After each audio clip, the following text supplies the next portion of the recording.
Hey, it's Jo. So for today's video, we are going to talk about Hollywood celebrities who were exposed by their former assistants. So let's get started. First on our list is Naomi Campbell. Once one of the world's most famous supermodels, Naomi is known to be exceptionally high maintenance. So it's no surprise that her former assistants have some crazy confessions about their time spent working with her. One of her assistants revealed that Naomi required 25 lily-scented diptych candles to be placed in her hotel room before her arrival. 5 in the bathroom, 10 in the bedroom, and 10 in the living room. Very specific. But that demand is tame compared to what another assistant revealed about her alcohol demands. After a slew of assault charges against Naomi, began to go public, Naomi didn't want anyone to believe that she consumed any alcohol. So she had her assistant publicly remove all of liquor from her minibars only to lock the two of them in a separate room and drink it all at a later time. This is all allegedly. I will put a link on the description box of where I found this article. Next is Lady Gaga. In a 2013 lawsuit against her boss, one of Lady Gaga's ex-assistants sued her for $390,000 in unpaid overtime. In the same lawsuit, the assistant also revealed that she was expected to sleep in the singer's bed because Lady Gaga doesn't want to sleep alone. May mga ganong tao, may mga kilala ako na hindi nakakatulog ng walang katabi. Parang natatakot sila matulog mag-isa, parang ganyan. And then, Lady Gaga replied to the suit by saying that she owed her assistant nothing because her employee failed a basic task like setting out Lady Gaga's soap and toothbrush every night and had repeatedly made the singer carry her own suitcases during travel. For sure naman pag nagta-travel sila, itong mga celebrities na to, especially yung mga singers, of course, may costume sila. So, malamang yung maleta ay hindi lang isa. But Lady Gaga doesn't want to carry any suitcase. May gulay. Next is Kim Kardashian. So, apparently, Kim's personal assistant and allegedly BFF, Stephanie Shepard, happens to save the fat she has removed from her body during her typical liposuction procedures she has done yearly. According to a source, I'm not sure if this is credible, Kim freezes the fat from Stephanie's lipo and uses it as a filler for wrinkles on her face. Kadiri. Kaloka. And also for her bum, you know. And then according to the article as well, Kim is a pro at trolling her bestie assistant. Kim posted a series of hilarious tweets wishing Shepard a happy birthday once by only posting gorgeous pictures of herself, of Kim, with Shepard somewhere off in the distance in each photo. It was actually funny kasi Kim is wishing her assistant a happy birthday pero dun sa mga pictures parang photo bomber lang si bestie assistant. I don't know about that, but it's the thought that counts. At least binati pa rin niya, diba? Next is Angelina Jolie, a former assistant of the actress named Anna. I'm not sure how to pronounce her last name. Basta Anna, let's call her Anna. Claims that Angelina not only suffers from alcoholism, but she locks her 6 kids in their bedrooms when she gets entirely too drunk. Rumors circulated that Angelina actually would make her assistants watch her movies, as in all her movies. Kahit labag sa kalooban ni assistant, they need to watch all her movies. Anna actually sued the management of Angelina and Brad Pitt for $35 million after she was fired from missing work due to an illness. So dapat naka-sick leave si Anna pero tinanggal siya sa trabaho. She worked for Brangelina when they were married and living in France. Next is Jennifer Aniston. Jennifer was once considered America's sweetheart during her Friends days. Jennifer then moved on to become Mrs. Brad Pitt before Angelina stole him allegedly from her. However, not everyone is a fan of Jennifer, including some of her former assistants. It has been said that Jennifer isn't a fan of sweat and she refused to be dewy on hot days. Ayaw yung pinagpapawisan. So during takes on the set of her movies, she would make her assistants either personally fan her or hold ice cubes to her face to keep her body temperature cool. Actually, hindi naman masyadong over yung papaypayan mo yung employer mo, di ba? Unlike dun sa mga other complaints ng mga assistant. Tsaka, no one looks good kapag naglalati ka sa pawis, girl. So, understandable na ayaw ni Jennifer Aniston ng pagpawisan. Next is Christian Bale. A former assistant of Christian Bale named Harrison Chung revealed some odd things Christian made him do while he was working for him years ago. For example, if Christian was away filming on location, Harrison needs to take care of his 5 pets along with stray possums in the backyard. Nakaloka. And he would also do anything from sniffing Christian's armpits. Katawa to. For body odor right before he hit the red carpet and making emergency sock runs if Christian was all out of clean socks. Nakakaloka pati yung mga stray possums pinapakain niya at inaalagaan. I will insert a photo of possums para silang maliliit na oink-oink.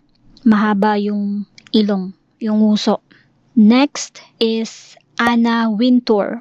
If you're familiar with the movie The Devil Wears Prada, the little story about how Anne Hathaway's character is brutally terrorized by Meryl Streep's character at some fashion magazine, you're familiar with Anna Wintour, the author of the original novel the movie was based after. Lauren was Anna Wintour's assistant at Vogue, which means while Anna Wintour's book is a work of fiction, a lot of the events in the story are based of true happenings or true story na naranasan ni Lauren bilang assistant ni Anna. Anna Wintour's nickname is even Nuclear Wintour. There was a huge controversy when the book and later the movie was released because it painted Anna Wintour with the same likeness as a tyrant, which only some of her assistants have denied. Next is Jessica Simpson. Jessica was said to have gone through a string of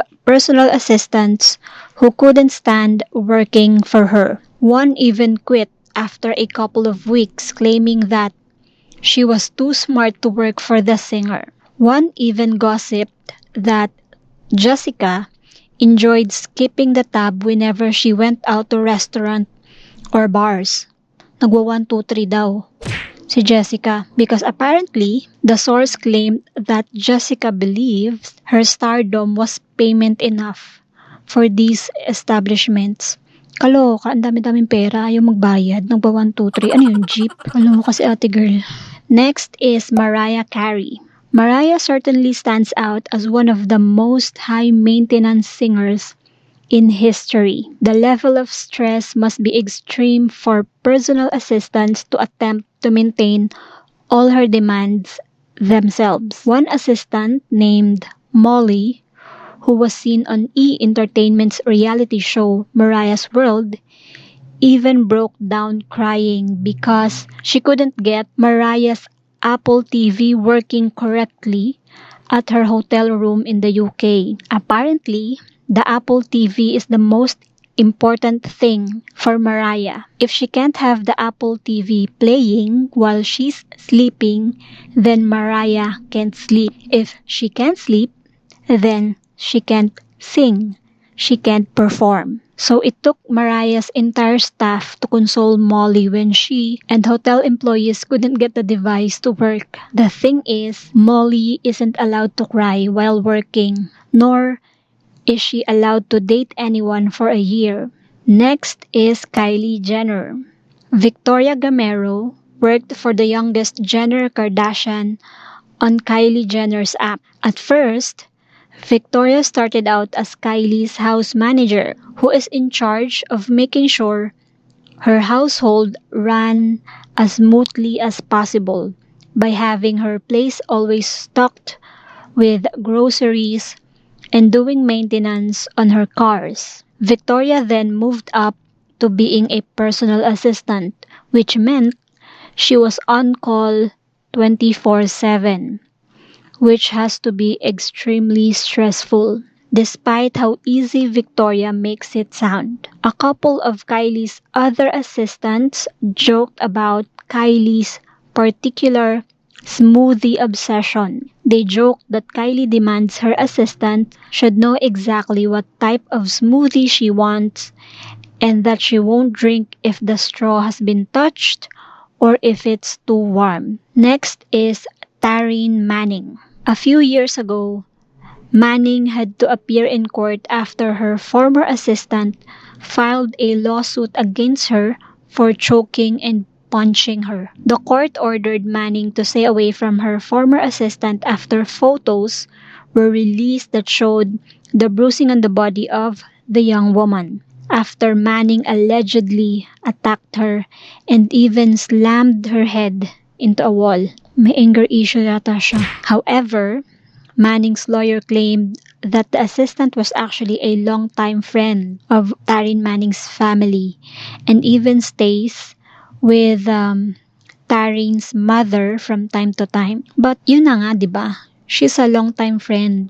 Even though friend mo siya, that doesn't give her a right to physically abuse someone she claims to be a friend. While it can be considered unforgivable to most people, the assistant apparently forgave the actress later down the line.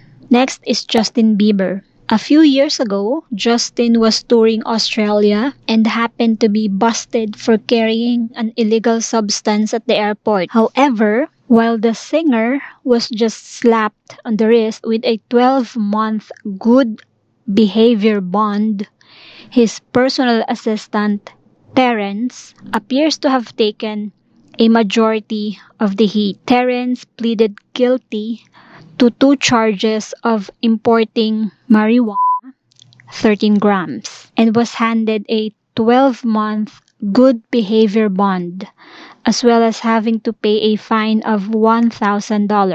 That's not the only thing. So I'm not really sure kung si Justin ba talaga yung may dala or yung assistant niya, or si Justin talaga yung may dala ng illegal substance and isinisi niya sa assistant niya para bumaba yung sentence niya.